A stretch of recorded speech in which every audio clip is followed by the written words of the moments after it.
سلام، خیلی خوش اومدید به کانال AI with Code. این دومین جلسه از دوره آموزشی پایتون برای هوش مصنوعی هست و توی این جلسه قصد داریم که در خصوص وریبل ها یا همون متغیرها در پایتون صحبت کنیم. خب بذارید من وارد محیط گوگل کلاب شم. خب وریبل ها یا همون متغیرها در واقع اینا نام هایی هستند که ما میایم و به مقادیر مختلف اینها رو نسبت میدیم و حالا میتونیم بعدا توی کد هامون در واقع از اونها استفاده کنیم. به عنوان نمونه حالا اینجا یه عکسی رو آوردیم، میبینید که اومده و به متغیر حالا سن عدد حالا 25 یا مقدار 25 رو نسبت داده. حالا اینجا age یا همون سن در واقع وریبل ما هستش و 25 همون مقداری هستش که به این در واقع متغیر نسبت داده شده. توی این جلسه قرار هستش که حالا ما 3 تا از وریبل های مختلف رو با هم دیگه بررسی کنیم. حالا اولیش در واقع متغیرهای عددی هستش، همون نومریک وریبلز ها. دومی در واقع متغیرهای متنی هستن یا استرینگ ها و مورد آخر هم بولین ها هستن که راجع به اینها توضیح خواهیم داد. البته حالا متغیرهای دیگه هم هستن، حالا مثل لیست ها و چیزهای دیگه که اونها رو در جلسات آینده توضیح خواهیم داد. خب اول با متغیرهای عددی شروع کنیم. حالا خیلی ساده شروع کنیم. فرض کنید که من میخوام یک متغیری رو مثلا میگم عدد 10 رو بهش نسبت بدم. خب میتونم بنویسم a مساوی است با 10. حالا اگر بیام این a رو بنویسم یا حالا پرینتش بگیرم، میبینیم که عدد 10 رو به ما نشون میده. یکم طول میکشه تا حالا وصل بشه.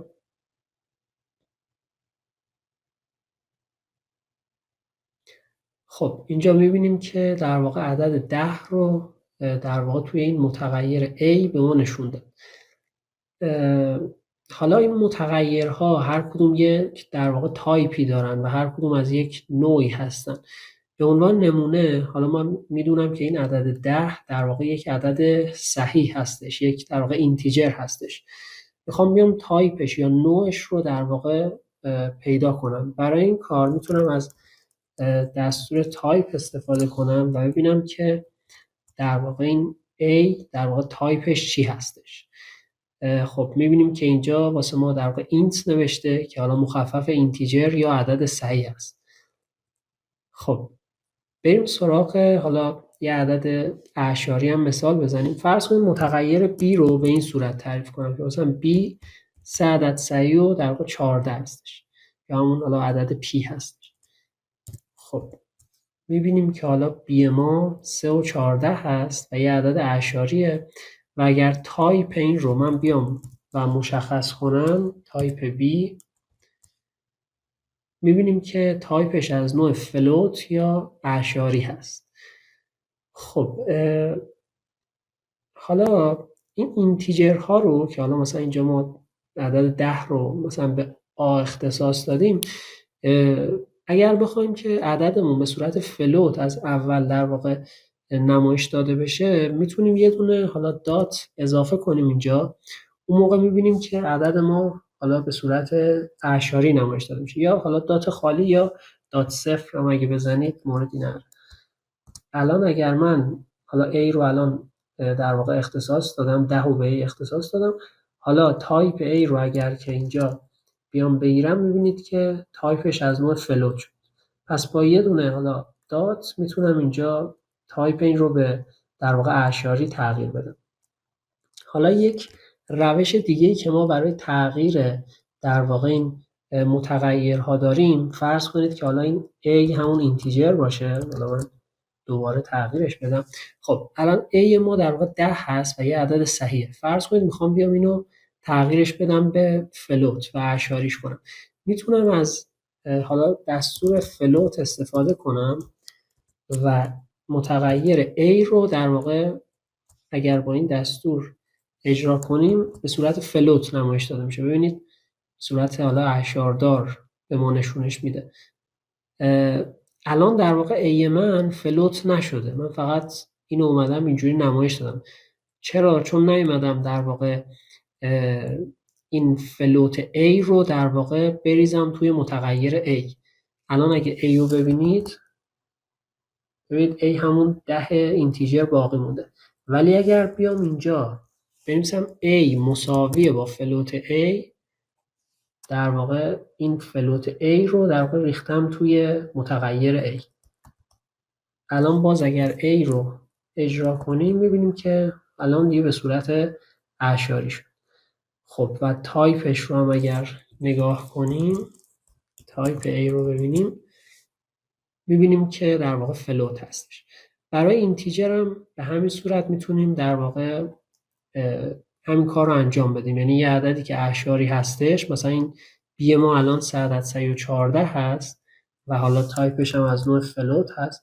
فرض کن میخوام بیام اینو اینتیجر کنم، میتونم از یک اینت استفاده کنم و B رو در واقع اینتیجرش کنم. اینجا بنویسم B مساویه با این که در واقع توی B ریخته شه. الان اگر B رو نگاه کنیم میبینیم که تبدیل شد به عدد 3. در واقع اون اعشارش از بین میره و یه مقدار از اطلاعات رو از دست میدیم. الان ما 3 و 14 داشتیم ولی که به صورت اعشار بود، ولی وقتی که حالا تبدیلش کردیم به اینتیجر یا عدد صحیح، فقط اون قسمت در واقع صحیحش رو به ما نشون میده. خب پس به این صورت میتونید اینا رو به هم دیگه تبدیل هم کنید. بیایم حالا سراغ این که اگه بخوام فرضاً چند تا در واقع عدد رو به چند تا متغیر حالا تخصیص بدم، به جای اینکه بیام یه دونه این کار رو انجام بدم، مثلا بنویسم A مساوی 1، B مساوی 2، مثلا C مساوی 3، میتونم این کار رو در واقع با یه خط کد و پشت هم انجام بدم. مثلا بنویسم X و حالا Y و Z حالا مساوی هستن با 1 و 2 و 3. الان ببینید این کاری که انجام میدم خیلی خلاصه هست و کارمو سریعتر میکنه. الان X رو اگر در نظر بگیریم، X ما در واقع 1 هست، Y مون در واقع 2 هستش و Z هم 3 هست. خب حالا هم میتونید اینجوری اینا رو نمایش بدید، هم با پرینت هم میتونید. مثلا میتونید بنویسید پرینت Z، خیلی تفاوتی نداره. خب این از متغیرهای در واقع عددی.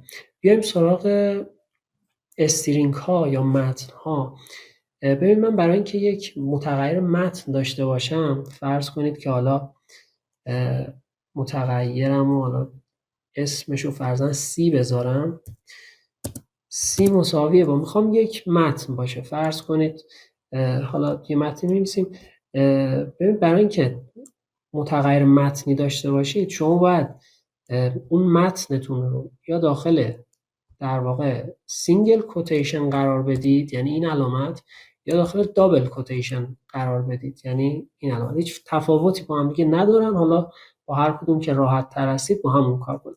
فرض کنید حالا من کلمه حالا AI with code رو به این صورت میام و می نویسم. الان C در واقع چی هستش؟ همین استرینگ AI with code هست و تایپش هم اگر اینجا ببینیم متغیر C تایپش از نوع str یا استرینگ هستش. خب یه نکته‌ای که وجود داره، تمامی این متغیرهایی که ما در واقع تعریف میکنیم همشون در واقع آبجکت هستن و حالا جلوتر اینا رو تو بحث کلاس و اینا توضیح میدم، ولی اینجا هم در واقع اشاره کنیم بد نیستش. اینا آبجکتن و یه سری فانکشن هم خود پایتون در واقع واسه اینا در نظر گرفته. مثلا میگم حالا تو این استرینگ فانکشن ها خیلی بیشترن. فرض کنید من میتونم این C رو، متغیر C که حالا AI with code بود رو بیام یه دونه دات بزنم اینجا و یه سری حالا پیشنهاد خودش اینجا به من میده که اینا حالا فانکشن های مختلف یا تابع مختلف. حالا اگر این پیشنهادها رو واسه شما نیورد، از کلیدای کنترل به اضافه اسپیس استفاده کنید که حالا اینا رو واسهتون بیاره. ببینید کلی در واقع تابع‌های مختلف برده که هر کدوم حالا یه کاری انجام میدن. به عنوان مثال حالا این لوور رو اگر حالا کلیک کنیم روش و بزنیمش، چون که تابع هستش در واقع من باید بیام و یه پرانتزم در واقع جلوش بذارم. اگر که اینو در واقع بیایم اجرا کنیم ببین چه اتفاقی میفته. الان AI وید کد بعضی از کلماتش حالا به صورت آپرکیس هستن و بزرگ هستن. اگر من بیام اینو اجرا کنم تمامی در واقع حروف به صورت در واقع حروف کوچیک برای من نمایش داده میشن. و حالا توابع دیگه، مثلا حالا یه تابع دیگهش تابع آپر هستش که در واقع کلمات رو، حروف رو در واقع واسه ما بزرگ میکنه. یا حالا تابع‌های دیگه میتونید خودتون برید بررسی کنید. فقط حالا بحث این بود که بدونید یه سری تابع هم ما برای این آبجکت ها یا این متغیرها داریم که حالا بعداً بیشتر راجع به اینا توضیح میدیم. خب بیایم سراغ متغیرهای سوم حالا که حالا بولیانا هستن. اینا حالا خیلی چیزای خاصی نیست، همون متغیرهای ترو و فالس رو در واقع اصطلاحاً اینجا بهشون میگن بولیان. مثلا من میتونم یه متغیری حالا به اسم دی مثلا تعریف کنم که حالا مثلا این ترو هستش یا صحیح هستش. دقت کنید این حرف اولش رو حتما بزرگ بزنید، چون اگه کوچیک بزنید در واقع درست نیست و میبینید که رنگش اصلا تغییر نمیکنه و اون چیزی که مد نظر ما هست نیست. ولی اگر که با حرف بزرگ بنویسید اصلا رنگش هم تغییر میکنه. خب حالا دی و من ترو در نظر گرفتم. حالا تایپ این رو اگر که بیایم ببینیم، تایپ دی رو ببینیم که از نوع در واقع بولیان هستش. یا حالا فالس هم به همین صورت، اگر که در واقع این متغیر رو من فالس تعریف کنم این هم دوباره تایپش در واقع از نوع فالس میشه و اینها در واقع متغیرهای بولیان ما هستن که حالا جلوتر حالا توی فیلم های آینده یه مقدار بیشتر راجع به اینا و حالا اون عملگراشون صحبت خواهیم کرد. خب بیایم سراغ در واقع یه سری نکات که راجع به همین بحث متغیرها هستن. ببینید اولین نکته‌ای که هست، حالا اینا بیشتر واسه نامگذاری متغیرها هستن. اولین نکته‌ای که هست اینه که متغیرهای ما به حروف کوچیک و بزرگ در واقع حساس هستن. مثلا اگر من بیام یه متغیر مثلا f رو با حرف بزرگ تعریف کنم، مثلا f مثلا مساوی است با عدد مثلا c، اینو با بزرگ تعریف کردیم، بعد اینجا حالا مثلا بنویسم f ولی کوچیک باشه، بعد اینو اجرا کنم اصلا ببین میگه که f اصلا تعریف نشده. ولی اگر که بیام حالا با بزرگ در واقع اینو بنویسم حالا میگه که f ما همون c هستش. پس به بزرگی و کوچیکی حروف اینا حساس هستن. نکته بعدی اینه که اسامی که ما واسه متغیرامون انتخاب میکنیم نباید کاراکترهای خاص توش باشه، مثلا مثل دلار یا مثلا ادساین یا حالا چیزهای دیگه. مثلا اگه من بیام اسم یه متغیر رو بذارم فرضاً دلار فرضاً نیم مساوی است با مثلا علی مثلا، خب اینو اگر که اجرا کنیم میبینیم که حالا invalid syntax به ما میده و یکی این اشتباهه. دلیلش هم به خاطر همین در واقع علامت دلار هست که اینجا گذاشتم. یا حالا چیزای دیگه، کاراکترهای خاص اگر استفاده کنید در واقع اشتباه میشه. یا یه نکته دیگه ای که هست، شما عدد نمیتونید اول در واقع اون اسم متغیرتون بذارید. مثلا نمیشه بذارید فرضاً مثلا 3 اول بعد نیم مثلا تری نیم مساویه با علی. این رو هم اگر اجرا کنید باز همین ارور رو بهتون میده، به خاطر این است. ولی حالا بعدش میشه مثلا شما میتونید بنویسید نیم مثلا تری مساوی است با حالا علی، این اشکال نداره. ولی اول در واقع اون اسم در واقع متغیر نمیتونید عدد بذارید. نکته دیگه که هست یه سری از کلمات در واقع رزرو پایتون هستن و سیستمی هن. شما نمیتونید از اون کلمات به عنوان اسم متغیرتون استفاده کنید. یه سری کلمات خاص مثل for یا مثلا کلمه‌ای مثلا while، کلمه‌ای مثل is یا مثلا if یا continue مثلا. می‌بینید که این کلمات وقتی هم نوشته میشن رنگشون تغییر میکنه، یعنی به رنگ دیگه هم در مثلا while رو من بنویسم می‌بینید در واقع تغییر کرد رنگش. این کلمات رو نمیتونید به عنوان اسم متغیر مثلا بیاید استفاده کنید. یا مثلا کلمه break، مثلا من بنویسم break مساویه با مثلا c. الان اگر اینو اجرا کنم اینم ببینید باز invalid syntax داد، چون که یه اسم رزرو شده پایتون هست و یک در واقع دستور پایتونی هست، اینو نمیتونیم استفاده کنیم. اینم از این نکته. خب بعد یه نکته مهم دیگه‌ای که هست اینه که حالا جلوتر که وارد بشیم و یک کدی رو بخواید بنویسید، سعی کنید که توی کدهاتون حتما این اسمای متغیرها رو یه چیز با معنی بذارید، یه چیز با معنی و مفهوم که حالا بعداً هم اگه اومدید و اون کد رو مثلا 4 ماه بعد 5 ماه بعد نگاهش کردید بفهمید که چی به چیه، یعنی کارتون یکم آسان‌تر باشه. یا اگه کد رو فرستادید واسه حالا دوستتون یا حالا همکارتون، اون بنده خدا هم متوجه بشه که شما مثلا منظورتون از این متغیر چی بوده. حالا من اینجا توی این چیزی که حالا اینجا نوشتیم، من مثلا این متغیرها رو همینجوری الکی نامگذاری کردم چون بیشتر جنبه حالا آموزشی داشت و اینا. ولی مثلا میگم شما فرض کنید میخواید یه کدی بنویسید، فرضاً نمیدونم مثلا راجع به فرضاً آب و هوا هستش، میخواید مثلا دما رو بنویسید، مثلا نباید بنویسید مثلا تی مساویه با مثلا 20. حالا مثلا اینو کامل بنویسید، مثلا بنویسید temperature مثلا مساویه با 20. الان دیگه میدونید که اون دما هستش که در واقع 20 هست. یا مثلا راجع به زمان دارید صحبت میکنید، مثلا به جای اینکه بنویسید تی مساویه با مثلا فلان چی، مثلا بنویسید تایم مساویه با حالا اون متغیری که دارید، مثلا مساویه با 1.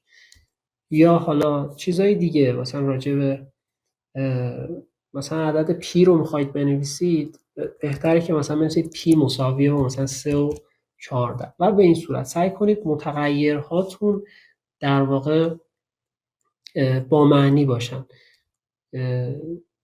و اگر هم حالا دو بخشی هستن سعی کنید که از آندرلاین استفاده کنید. فرضاً میخوام بنویسم مثلا فرضاً مساحت مثلا دایره. خب اینجوری اگر بنویسم خیلی قشنگتره و خیلی بهتره و قابل درکتر هستش تا مثلا فقط بیام مثلا بنویسم A مساویه با C. خب پس اینم از این نکته. بیایم یه تمرین خیلی ساده کنیم و یه کد کوچولو بزنیم.